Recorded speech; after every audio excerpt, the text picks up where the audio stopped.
Hi hello ವೀಕ್ಷಕರೇ, welcome to simple Bhagya kitchen.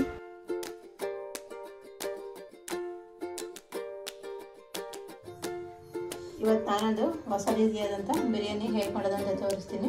ಚಿಕ್ಕವರಿಂದ ದೊಡ್ಡವರಿಗೂ ಯಾರೆಲ್ಲ non veg ತಿನ್ನಲ್ಲ ಅಂಥವ್ರೂ ಈ ಬಿರಿಯಾನಿನ ಇಷ್ಟಪಟ್ಟು ಒಂದು ತುತ್ತು ಇಲ್ಲದೇ ತಿನ್ನೋಂಥ ಬಿರಿಯಾನಿ ಹೇಗೆ ಮಾಡೋದಂತ ತೋರಿಸ್ತೀನಿ, ನೋಡೋಣ. ಚಿಕ್ಕದಾಗ ಒಂದು ಮಸಾಲೆ ರೆಡಿ ಮಾಡ್ಕೊಳ್ಳೋಣ. ಮಸಾಲೆ ರೆಡಿ ಮಾಡ್ಕೊಳ್ಳೋದಕ್ಕೆ ಒಂದು ಜಾರ್ ತೊಗೊಂಡಿದ್ದೀನಿ. ಜಾರಿಗೆ ಒಂದು 2 ರಿಂದ 3 ಪೀಸು ಚಕ್ಕೆ ಹಾಕ್ತಾಯಿದ್ದೀನಿ. ಹಾಗೆ ಒಂದು 3 ರಿಂದ 4 ಲವಂಗ ಹಾಕ್ತಾಯಿದ್ದೀನಿ, ಜಾಸ್ತಿ ಏನಿಲ್ಲ. ಒಂದು 3 ರಿಂದ 4 ಲವಂಗ ಹಾಕ್ತಿದ್ದೀನಿ. 2 ಗೆಡ್ಡೆನೆ ಬೆಳ್ಳುಳ್ಳಿನ ಸಿಪ್ಪೆ ತೆಗೆದು ಸುಲಿದಿಕೊಂಡಿದ್ದೆ, ಆ ಬೆಳ್ಳುಳ್ಳಿನ ಹಾಕ್ತಾಯಿದ್ದೀನಿ. ಹಾಗೆ ಒಂದು ಸ್ವಲ್ಪ ಪುದೀನ ಹಾಕೋಣ, ಫ್ರೆಶ್ ಆಗಿರುವಂಥ ಪುದೀನ ಸ್ವಲ್ಪ. ಹಾಗೆ ಕೊತ್ತಂಬರಿ ಸೊಪ್ಪು ಅಷ್ಟೇ, ಸ್ವಲ್ಪ ಕೊತ್ತಂಬರಿ ಸೊಪ್ಪು ಹಾಕೋಣ. ಹಾಗೆಯೇ ನಾನಿವತ್ತು ಶುಂಠಿನ ಪೇಸ್ಟ್ ಮಾಡಿ ಇಟ್ಕೊಂಡಿದ್ದೆ, ಆ ಶುಂಠಿ ಪೇಸ್ಟ್ ಹಾಕ್ತಾಯಿದ್ದೀನಿ. ಶುಂಠಿ ಇದ್ದರೆ ಹಾಗೆ ಶುಂಠಿನಾದ್ರು ನೀವು ಹಾಕ್ಕೊಳ್ಳಿ, ಈ ಥರ ಪೇಸ್ಟ್ ಇದೆ ಪೇಸ್ಟ್ ಆದ್ರೂ ಹಾಕ್ಕೊಳ್ಳಿ. ಇದು ಬರೀ ಶುಂಠಿ ಮಾತ್ರ ಪೇಸ್ಟ್ ಮಾಡಿದ್ದೆ, ಆ ಪೇಸ್ಟ್ ಹಾಕ್ತಾಯಿದ್ದೀನಿ. ಇದ್ರ ಜೊತೆ ನಾನು 1-2 ಈರುಳ್ಳಿನ ಸಣ್ಣದಾಗಿ ಉದ್ದಕ್ಕೆ ಸ್ಲೈಸಾಗಿ ಹಚ್ಚಿಟ್ಕೊಂಡಿದ್ದೆ, ಆ ಈರುಳ್ಳಿ ಹಾಕ್ತಾಯಿದ್ದೀನಿ. ಇಷ್ಟು ಹಾಕಿ ಸ್ವಲ್ಪ ನೀರು ಹಾಕಿ ರುಬ್ಕೊಂಡು ಬರೋಣ. ರುಬ್ಬಿರುವಂಥ ಮಸಾಲೆ ರೆಡಿಯಾಗಿದೆ. ಈಗ ಹೇಗೆ ಮಾಡೋದಂತ ನೋಡೋಣ ಬನ್ನಿ. ಸ್ಟವ್ ಆನ್ ಮಾಡಿ ಒಂದು ಕುಕ್ಕರ್ ಇಟ್ಟಿದ್ದೀನಿ. ಕುಕ್ಕರ್ಗೆ ಇವತ್ತು ನಾನು ಒಂದು 100 ಗ್ರಾಮ್ ಆಗೋಷ್ಟು ಎಣ್ಣೆ ಹಾಕ್ತಾಯಿದ್ದೀನಿ ನೋಡಿ. ಎಣ್ಣೆ ಜೊತೆ ನಾನು 1 ಸ್ಪೂನ್ ಆಗೋಷ್ಟು ತುಪ್ಪ ಹಾಕ್ತಿದ್ದೀನಿ ನೋಡಿ. ಚೆನ್ನಾಗಿರ್ತದೆ ಟೇಸ್ಟ್ ಬಿರಿಯಾನಿಗೆ, ಹಂಗಾಗಿ 1 ಸ್ಪೂನ್ ಅಷ್ಟು ತುಪ್ಪ ಹಾಕ್ತೀನಿ. ತುಪ್ಪ ಮತ್ತು ಎಣ್ಣೆ 2 ಬಿಸಿಯಾಗಿದೆ. ನನ್ನ ಪಲಾವ್ ಐಟಮ್ಸ್ ಏನಿದೆ ನೋಡಿ, ಏಲಕ್ಕಿ, ಚಕ್ಕೆ, ಲವಂಗ, ಪಲಾವ್ ಎಲೆ, ಅನಾನಸು ಎಲ್ಲನ ಈ ಐಟಮ್ ಹಾಕ್ತಾಯಿದ್ದೀನಿ. ಅದು 2 ಸೆಕೆಂಡು ಚೆನ್ನಾಗಿ ಎಣ್ಣೆಗೆ ಫ್ರೈ ಆಗಲಿ. ನಾನು ಒಂದು 10 ರಿಂದ 12 ಗೋಡಂಬಿ ತಗೊಂಡಿದ್ದೆ, ಗೋಡಂಬಿ ಹಾಕ್ತಾಯಿದ್ದೀನಿ. ಇದು ಆಪ್ಷನಲ್, ಬೇಕಂದರೆ ಹಾಕ್ಕೊಳ್ಳಿ, ಬೇಡ ಅಂದರೆ ಸ್ಕಿಪ್ ಮಾಡ್ಕೊಳ್ಳಿ. ಹಾಗೆ ನಾನು ಒಂದು 2 ರಿಂದ 3 ಹಸಿಮೆಣ್ಸಿಕಾಯಿ ಸಣ್ಣದಾಗಿ ಉದ್ದಕ್ಕೆ ಹಚ್ಚಿಟ್ಕೊಂಡಿದ್ದೆ, ಹಸಿಮೆಣ್ಸಿಕಾಯಿ ಹಾಕ್ತಾಯಿದ್ದೀನಿ. 2 ಹಾಕಿದ್ಮೇಲೆ ಒಂದ್ಸರಿ ಮಿಕ್ಸ್ ಮಾಡೋಣ. ಗೋಡಂಬಿ ಮತ್ತು ಹಸಿಮೆಣ್ಸಿಕಾಯಿ ಚೆನ್ನಾಗಿ ಫ್ರೈ ಆಗಿದೆ. ಈಗ ನಾನು ಒಂದು 3 ರಿಂದ 4 ಈರುಳ್ಳಿ ತಗೊಂಡಿದ್ದೆ, ಈರುಳ್ಳಿನ ಸಣ್ಣದಾಗಿ ಹಚ್ಚಿಟ್ಕೊಂಡಿದ್ದೆ, ಈರುಳ್ಳಿನ ಹಾಕ್ತಾಯಿದ್ದೀನಿ. ಈರುಳ್ಳಿ ಚೆನ್ನಾಗಿ ಫ್ರೈ ಆಗಲಿ. ಸ್ವಲ್ಪ ಬಿರಿಯಾನಿಗೆ ಈರುಳ್ಳಿ ಚೆನ್ನಾಗಿ ಫ್ರೈ ಆಗಿದ್ರೆ ಚೆನ್ನಾಗಿರೋದು. ಹಸಿ ವಾಸನೆ ಹೋದಾದ್ಮೇಲೆ ಒಂದು 2 ರಿಂದ 3 ನಿಮಿಷ ಚೆನ್ನಾಗಿ ಫ್ರೈ ಮಾಡ್ಕೊಳ್ಳೋಣ ಈರುಳ್ಳಿನ. ಈರುಳ್ಳಿ ಎಲ್ಲ ನೋಡಿ ಕಲರ್ ಸ್ವಲ್ಪ ಚೇಂಜ್ ಆಗಿದೆ.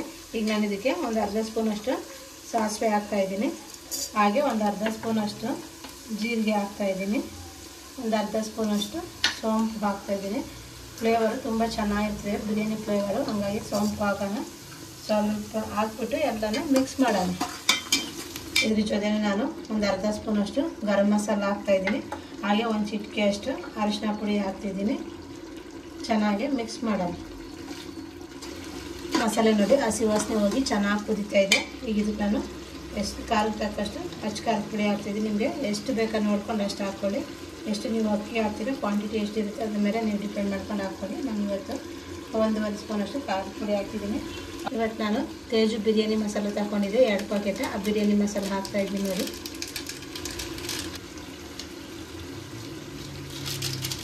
ನೋಡಿ ಬಿರಿಯಾನಿ ಮಸಾಲೆ ಹಾಕಿದ್ಮೇಲೆ ನಾನು ಒಂದು 1/4 ಲೀಟ್ರ್ ಆಗೋಷ್ಟು ಮೊಸರು ತಗೊಂಡಿದ್ದೀನಿ, ಮೊಸರು ಹಾಕ್ತಾಯಿದ್ದೀನಿ. ಇವತ್ತು ನಾನು 4 ಗ್ಲಾಸ್ ಅಕ್ಕಿ ಹಾಕಿ ಮಾಡ್ತಾಯಿದ್ದೀನಿ, ಹಾಗಾಗಿ 1/4 ಲೀಟ್ರ್ ಮೊಸರು ಹಾಕ್ತಿದ್ದೀನಿ. ನೀವು 2 ಗ್ಲಾಸ್ ಏನೇನು ಅಕ್ಕಿ ಹಾಕಿದ್ರೆ 1/4 ಲೀಟ್ರಿಗಿಂತ ಸ್ವಲ್ಪ ಕಮ್ಮಿನೇ ಮೊಸರು ಹಾಕ್ತೀನಿ. ನೋಡಿ ಮಸಾಲೆ ಎಲ್ಲ ಎಷ್ಟು ಚೆನ್ನಾಗಿ ಕುದ್ದಿದೆ ಅಂತ. ಮೊಸರು ಹಾಕಿದ್ಮೇಲೆ ನೋಡಿ ಎಷ್ಟು ಕಲರ್ ಶೈನಿಂಗ್ ಬಂತು ಅಂತ, ತುಂಬ ಚೆನ್ನಾಗಿರುತ್ತೆ. ಈಗ ನಾನು ಒಂದು 6 ಟೊಮಟೊನ ಸಣ್ಣದಾಗಿ ಹಚ್ಚಿಟ್ಕೊಂಡಿದ್ದೆ, ಆ ಟೊಮಟೊ ಹಾಕ್ತೀನಿ. 1 ಟೊಮಟೊನ 2 ಭಾಗ ಇಲ್ಲ 4 ಭಾಗ ಮಾಡ್ಕೊಳ್ಳಿ. ಜಾಸ್ತಿ ತೀರ ಸಣ್ಣದಾಗಿ ಹಚ್ಚಿಟ್ಕೋಬೇಡಿ, ಬಾಯಿ ಸಿಗಲ್ಲ ತಿನ್ನೋಕ್ಕೆ. ಹಂಗಾಗಿ ನಾನು ನೋಡಿ 1 ಟೊಮಟೊನ 4 ಭಾಗ ಮಾಡಿ ಹಚ್ಚಿಟ್ಕೊಂಡಿದ್ದೆ, ಆ ಟೊಮಟೊ ಹಾಕ್ತಾಯಿದ್ದೀನಿ. ಟೊಮಟೊನ ಲಾಸ್ಟೆಲ್ಲ ಹಾಕಬೇಕು, ಫಸ್ಟೇ ಹಾಕಿದರೆ ಸಾಫ್ಟಾಗಿ ಜಾಸ್ತಿ ಸಾಫ್ಟಾಗಿ ಬೆಂದೋಗ್ಬಿಡುತ್ತೆ. ಹಂಗಾಗಿ ಬಿರಿಯಾನಿಗೆ ಸಾಫ್ಟಾಗಿ ಜಾಸ್ತಿ ಬೇಯೋಂಗಿಲ್ಲ ಟೊಮೆಟೊ, ಲಾಸ್ಟೆಲ್ಲ ಹಾಕೋಣ. ಈಗ ನಾನು ಈ ಗ್ಲಾಸಲ್ಲಿ 4 ಗ್ಲಾಸ್ ಅಕ್ಕಿ ತೊಗೊಂಡು ತೊಳೆದು ರೆಡಿ ಮಾಡಿ ಇಟ್ಕೊಂಡಿದ್ದೀನಿ. ಈಗ 8 ಗ್ಲಾಸ್ ಆಗೋಷ್ಟು ನೀರು ಹಾಕ್ತಾಯಿದ್ದೀನಿ. ನಿಮ್ಗೆ ಏನೇನೋ ಉದುರಾಗಬೇಕಂದ್ರೆ ಸ್ವಲ್ಪ ಅರ್ಧ ಗ್ಲಾಸ್ ಅಷ್ಟು ನೀರು ಕಮ್ಮಿ ಮಾಡ್ಕೊಳ್ಳಿ, ಮೊಸರು ಹಾಕಿರ್ತೀರಲ್ವ ಹಂಗಾಗಿ. ಇಲ್ಲಾಂದರೆ ಕರೆಕ್ಟಾಗಿ 8 ಗ್ಲಾಸ್ ನೀರು ಹಾಕ್ಕೊಳ್ಳಿ. ನೋಡಿ ನೀರೆಲ್ಲ ಹಾಕಿದ್ದಾಗಿದೆ. ಈಗ ಲಾಸ್ಟಲ್ಲಿ ನಾನು ಉಪ್ಪು ಹಾಕ್ತಾಯಿದ್ದೀನಿ. ಉಪ್ಪು ಹಾಕಿ ನೀರನ್ನ ಒಂದು 5 ನಿಮಿಷ ಕುದಿಯೋಕ್ಕೆ ಚೆನ್ನಾಗಿ ಕುದೀಲಿ, ನೀರು ಚೆನ್ನಾಗಿರುತ್ತೆ. ನೋಡಿ ನೀರು ಚೆನ್ನಾಗಿ ಮಾಡ್ತಾಯಿದ್ದೆ.